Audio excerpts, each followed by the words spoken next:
మీ business ఏదైనా మీ ఊర్లో promotion చేయాలంటే అది సుమన్ టీవీతోనే సాధ్యం. ఇప్పుడే సంప్రదించండి. హాయ్ హలో నమస్తే, వెల్కమ్ టు సుమన్ టీవీ. నేను మీ సుకుమారి.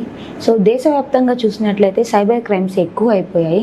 సో దీన్ని నివారించాలంటే ఎలాంటి చర్యలు తీసుకోవాలో దీని గురించి వివరించడానికి మన ముందు లోపార్ ఎస్ఐ అయినటువంటి కె అంకమరావు గారు అయితే ఉన్నారు. సార్ మాట్లాడి తెలుసుకుందాం. నమస్తే సార్. నమస్తే సార్, ఈరోజు చూసినట్లయితే దేశవ్యాప్తంగా ఎక్కడ చూసినా సైబర్ క్రైమ్స్ ఎక్కువయ్యాయి. దీన్ని నివారించాలంటే ఎలాంటి చర్యలు తీసుకోవాలి సార్? సైబర్ క్రైమ్స్ నివారణకి ప్రజల్లో చైతన్యం ఒక్కటే మార్గం.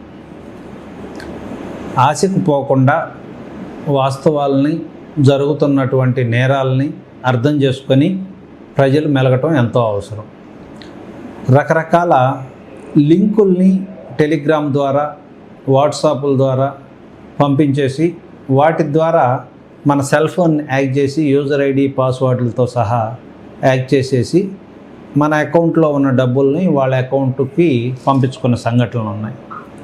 అదేవిధంగా కొన్ని డేటింగ్ యాప్స్, చాటింగ్ యాప్స్, వీటి ద్వారా ఎదుటి వ్యక్తికి ఉండేటువంటి ఆశలను వాళ్ళని టెంప్ట్ చేసి వాటి ద్వారా కొన్ని న్యూడ్ కాల్స్ రికార్డ్ చేయించి వాటి ద్వారా డబ్బులు బెదిరించి తీసుకోవటం జరుగుతూ ఉంది. అదేవిధంగా కొన్ని లోన్ యాప్స్, వాటిని తీసుకోవడం ద్వారా లోన్ యాప్స్ మనం తీసుకునేటప్పుడు వాళ్ళు మన ఫోన్లో వేసేటువంటి యాప్ ద్వారా మన యొక్క సమాచారం పూర్తిగా కూడా వాళ్ళ చేతికి దొరుకుతుంది. అప్పుడు లోను కట్టని సందర్భాల్లో కానీ, వాళ్ళు అడిగినటువంటి ఇంట్రెస్ట్ చెల్లించని సందర్భాల్లో కానీ మన సెల్ ఫోన్లో ఉన్న ఫోటోల్ని వాళ్ళు మార్ఫింగ్ చేసేసి అశ్లీలంగా తయారు చేసేసి వాటిని మన ఫోన్లో ఉన్నటువంటి అదర్ కాంటాక్ట్స్కి పంపిస్తూ బ్లాక్మెయిల్ చేసి డబ్బులు అడిగిన సంఘటనలు కూడా చాలా ఉన్నాయి. అదేవిధంగా ట్రేడింగ్ యాప్స్ అని మీ డబ్బులు 3 నెలల్లో డబల్ అవుతాయి, 6 నెలల్లో డబల్ అవుతాయి, లేకపోతే అంత ఇంట్రెస్ట్ వస్తుంది, ఇంత ఇంట్రెస్ట్ వస్తుంది, మేమే మీకు అడ్వైస్ కాల్స్ ఇస్తామని చెప్పేసేసి చాలామందిని మోసం చేసేసి మనం వాళ్ళ అకౌంట్కి డబ్బులు వేయటము, ఆ అకౌంట్లో డబ్బులు కనిపిస్తూ ఉంటాము. ఆ అకౌంట్లో డబ్బుల్ని ఎప్పుడైతే మనం పెరుగుతూ ఉన్నాయి అని చెప్పేసి కొంత ఏదన్నా విత్డ్రా చేసుకుందామని ప్రయత్నం చేసినప్పుడు అవి ఫేక్ అకౌంట్లు అవ్వడం వల్ల విత్డ్రా కావు. ఈ విధంగా ఎంతోమంది ఆర్థికంగా నష్టపోయి ప్రాణాలు కూడా పోగొట్టుకుంటూ ఉన్నారు. ఇంకా కొన్ని సందర్భాలలో అయితే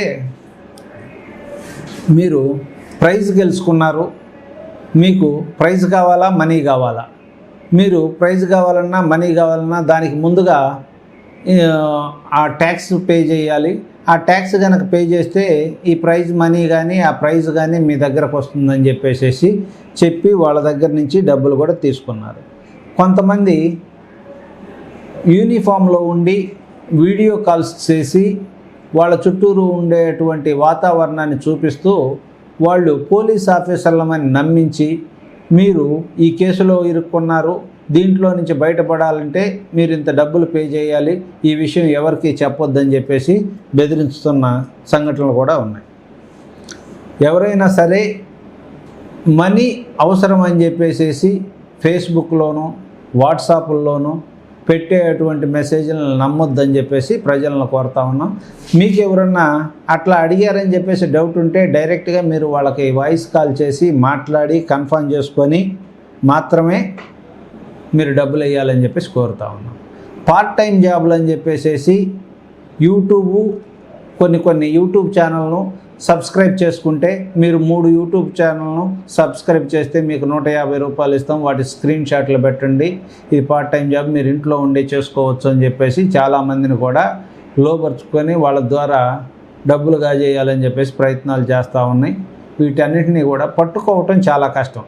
అవగాహనతోటి ప్రజలందరూ బిహేవ్ చేసేసి వాళ్ళు వీటి నుంచి తప్పించుకోవాల్సిందే, కానీ జరిగిన తర్వాత వాటిని రికవరీ చేయటం అనేది చాలా కష్టమైన పని. సో ఒకవేళ ఇలాంటివి వచ్చాయనుకో మీ ముందు, వాళ్ళకి ఎలాంటి చర్యలు తీసుకుంటారు సార్ వాటి మీద? ఇటువంటి వాటిల్లో కష్టమైనా కానీ మనం వాళ్ళని పట్టుకునేటువంటి అవకాశాలు అయితే ఉన్నాయి. వాళ్ళ యొక్క ఐపీ అడ్రస్లను ట్రేస్ చేయటం, ఐపీ అడ్రస్ల ఆధారంగా వాళ్ళు ఏ నెట్వర్క్ వాళ్ళు అనేది తెలుసుకోవటం, ఆ నెట్వర్క్ ప్రొవైడర్కి మనం కాల్ చేసేసి ఆ నెట్వర్క్ ప్రొవైడర్ యొక్క నంబర్ తెలుసుకోవటం, ఆ నంబర్ ఆధారంగా ఆ మనిషిని పట్టుకోవటం అనేది జరుగుతుంది. ఇదంతా టైం బీయింగ్. దీనికి తోడు ఈ పట్టుకునే లోపు ఎవరైతే నేరం చేసి ఈ డబ్బులు సంపాదించారో వాళ్ళు వాళ్ళ అకౌంట్లో ఉన్న డబ్బులను ఖర్చు పెట్టుకొని, ఈజీగా వచ్చిన మనీ కాబట్టి దుర్వ్యసనాలకు ఖర్చు పెడతారు. వాడి దగ్గర నుంచి రికవరీ చేసే అవకాశం కూడా తక్కువ ఉంటుంది. ఓకే సార్ కదండి, సైబర్ క్రైమ్స్ నుంచి తప్పించుకోవాలంటే ఎలాంటి జాగ్రత్తలు తీసుకోవాలో మన ముందైతే ఎస్ఐ గారు చెప్పేశారు. ఇంకెందుకు చూస్తూ ఉండండి మరిన్ని వీడియోస్ కోసం మీ సుమన్ టీవీ.